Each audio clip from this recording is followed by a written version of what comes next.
snubbed Donald Trump on Elon's new party. If y'all want to read it, go ahead.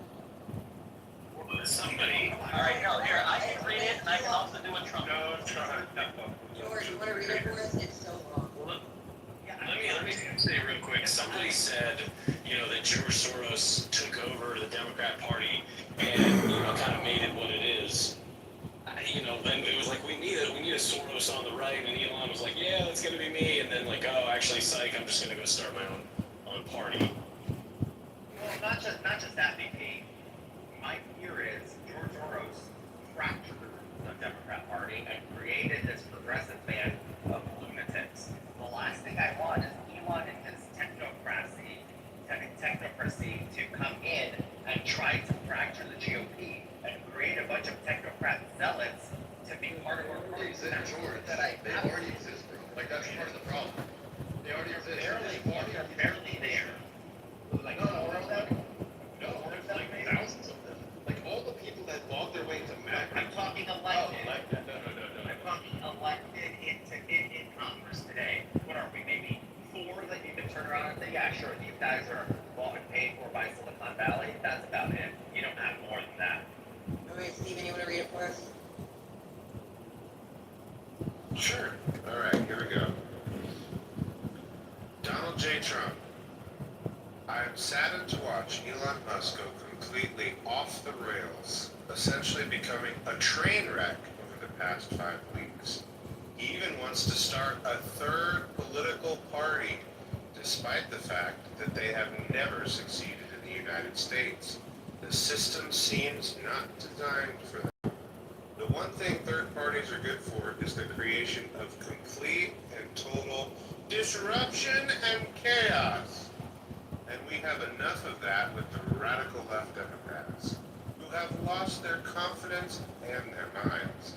Republicans, on the other hand, are a smooth running machine that just passed the biggest bill of its kind in the history of our country. It is a great bill, but unfortunately for Elon, it eliminates the ridiculous electric vehicle mandate, which would have forced everyone to buy an electric car in a short period of time. I have been strongly opposed to that from the very beginning. People are now allowed to buy whatever they want.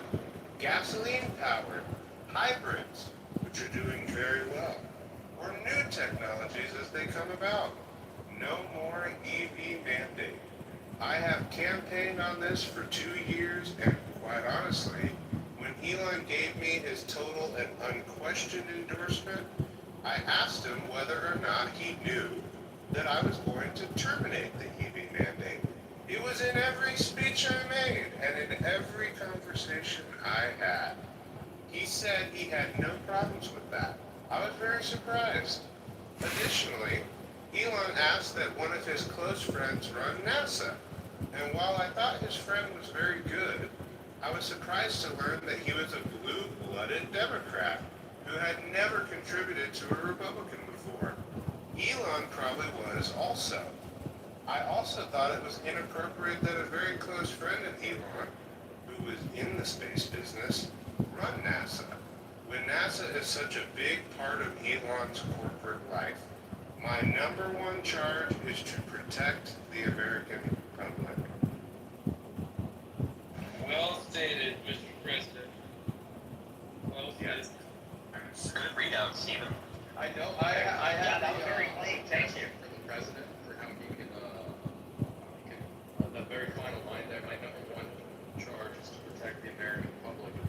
I do have a suggestion, and I don't want to sound redundant here. If we could just end the H-1B program and remove all these migrants from our country, that would be generosity to the public, to the American public. Thank you.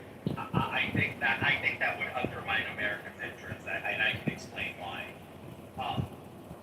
Although I don't believe in the expansion of H-1B, I do believe it's vital for us to remain competitive, especially with the races, the quote, like literal arms races to AI that we are engaged with China. And here's why: it's not that we lack of